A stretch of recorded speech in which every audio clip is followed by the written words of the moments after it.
tinapunan mo daw ng laptop ang isang empleyado mo, ma'am, na si Attorney Powa. Do you want to react to that particular statement or narrative? Actually, sa totoo lang, masyado na siyang basura ba na gossip na hindi na siya dapat pinapansin. Pero dahil tinanong mo, sagutin ko na lang, never in the history sa aking trabaho ako nagtapon ng laptop sa isang colleague or sa isang empleyado or sa isang abogado. Dahil unang-una, wala naman atang, pag nagtapon ka ng laptop or nagtapon ka ng cellphone, wala siyang benefit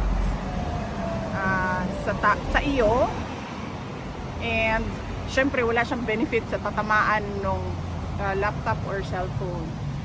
Pangalawa, hindi ako gumagamit ng laptop kasi hindi ako marunong gumamit ng computer. Sa lahat ng mga documents, nire-rely ko lang yan sa kasamahan sa opisina.